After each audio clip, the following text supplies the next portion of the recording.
Good morning. We're on beach where all of our folks have seaside balcony rooms looking out over the Sea of Galilee as the sun rises this morning, our first full day of the pilgrimage. And there's already some of our folks down here enjoying the sea before breakfast, just thinking about where they are and what we're going to be doing today.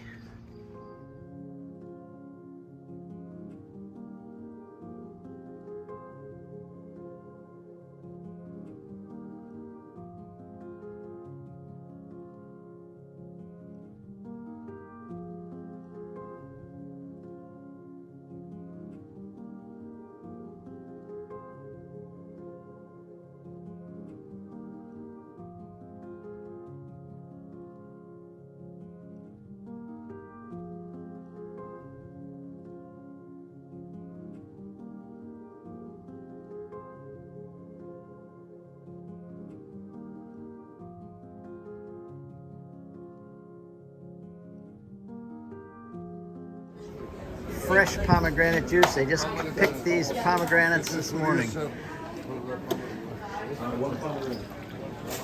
Yeah, tell me what you think. Take a sip. Very good.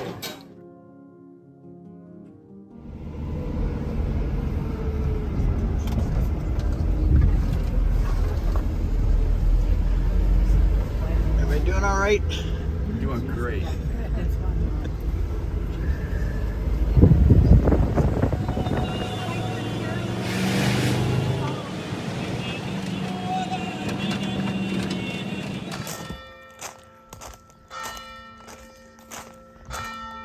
We're approaching the Church of the Transfiguration.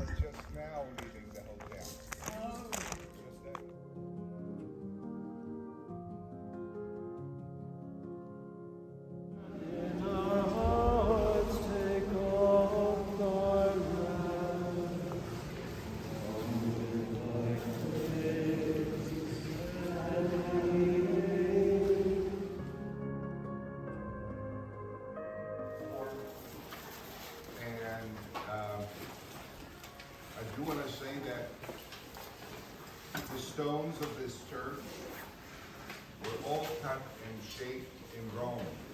And they were brought all the way here, and they were taken up the mountain, and the church was built, finished in 1924, and then we remembered in 1954 to build a road.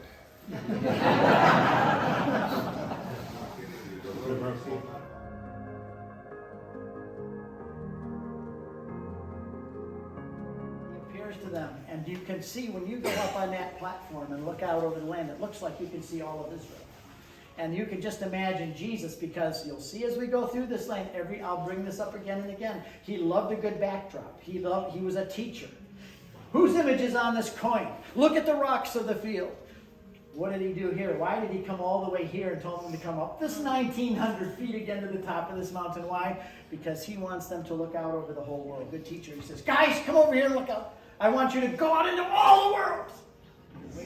Hail Mary, full of grace, the Lord is with thee. Blessed art thou among women, and blessed is the fruit of thy womb, Jesus. If I want to take this personal story, and I've been through this scenario many times, not just the one time. It's like, why me, man? I mean, there's a lot of them here, but I'm the youngest. You cannot say no to your mother here.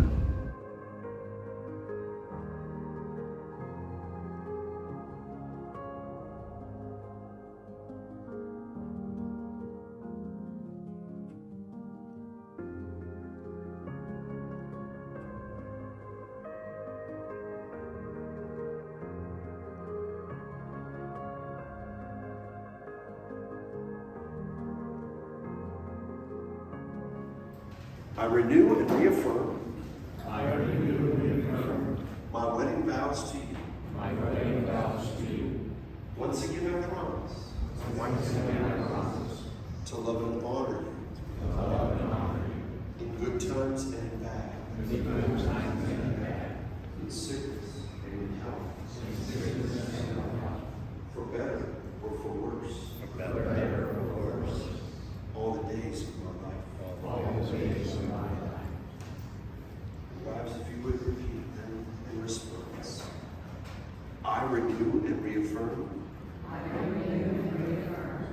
wedding vows to you.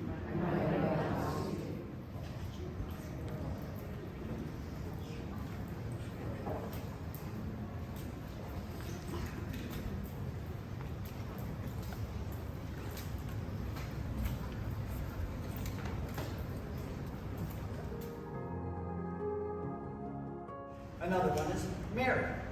People have said Mary's not very important as you Catholics make her because she's only mentioned twice in the Gospel of John. Yes, but sometimes it's not how many times you're mentioned, but where you're mentioned. She's mentioned here because this is the very beginning of his earthly ministry. Jesus said, my hour is not yet come. I'm not going to start my ministry now, Mom. She said, yes, you are. Who told Jesus when to start his ministry against his wishes? His mother did. And I like the way Amr says it too. Mary doesn't even talk to him. She just says, do whatever he tells you, and she walks out of the room. Where do we see Mary again at the end? I said if you see something at the beginning, you're going to see it at the end. Where do you see Mary again at the end? At the very last moment of Jesus' earthly ministry. She bookends his whole ministry.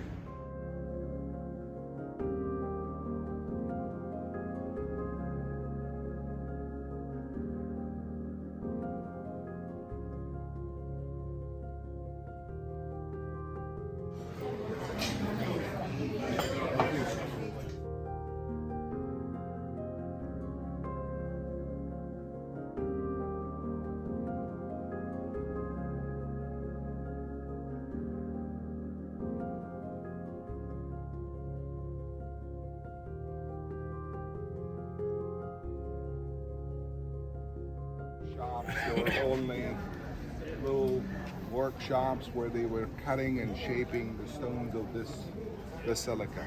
Explaining when he was a little boy coming around the streets here. 65 through 60. He lives here and has always lived here, and this is his church, the Church of Annunciation. Came to replace one. It tells the whole story of Jesus up on top. There you have the angel coming to Mary to give the Annunciation. The angel of the Lord appeared unto Mary. Here you have the 4 gospel writers telling the story. And here it says the word became flesh here. Factum est habitat, caro. All of those are word became flesh here. All the whole story of the Annunciation on the front of the church. It's now down at the grotto of the Annunciation. That is where the angel met Mary and said, "Hail, full of grace." On the altar there, I'll show you a picture of it in a second, it says the word became flesh here. Our group is now going down to venerate that location where everything began. Without Nazareth, there would be no Bethlehem, there would be no Jerusalem. This is where it all began.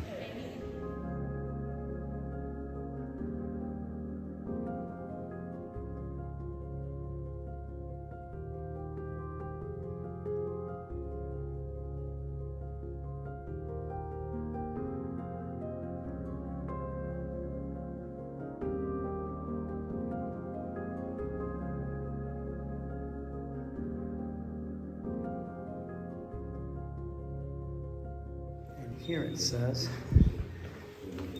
he submitted to his parents here.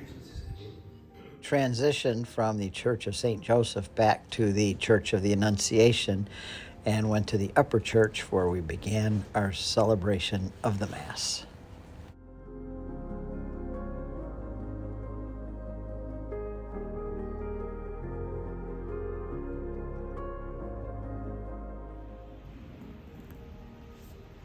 In the name of the Father, and of the Son, and of the Holy Spirit. The grace of our Lord Jesus Christ, the love of God, and the communion of the Holy Spirit be with you. Father, let us acknowledge our sin, and so prepare ourselves to celebrate the sacred mystery.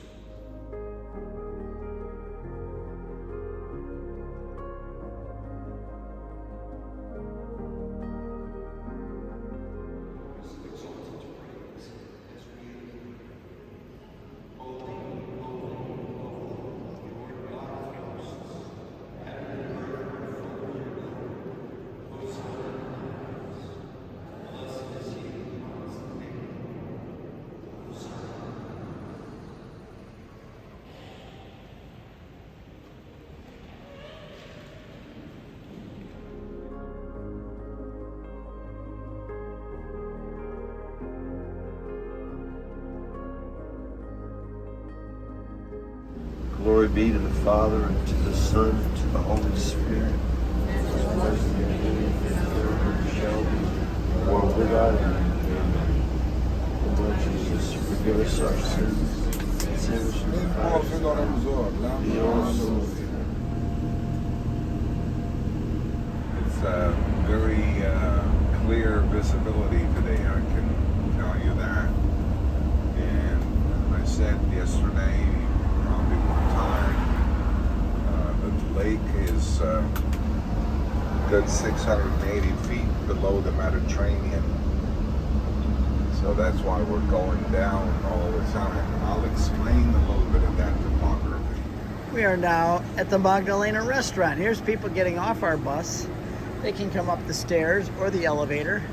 Look at that, we're right on the Sea of Galilee over there. Christian establishment, so we can support the Christians, and I'll take you in and show you where we're going to have dinner tonight. Hello. Here's what we're having dinner. This is one of the finest restaurants in the whole country of Israel. Helicopters fly in here to eat, and here's Amr already waiting for us. Hello. And here's where we're going to have dinner tonight. All right. Is it going to be good food, Amr? Excellent food, as always. There's only 50 people here. Everybody's enjoying their dinner here, it looks like. The food is exceptional. Everything they serve here should be for dessert.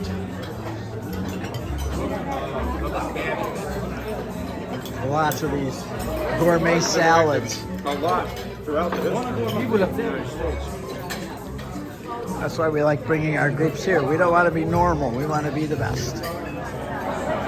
You can tell it's a successful and everybody's having such a nice time together. The dinner's coming now. Black pasta with shrimp, calamari, and scallops, lamb chops, and also white sea bass.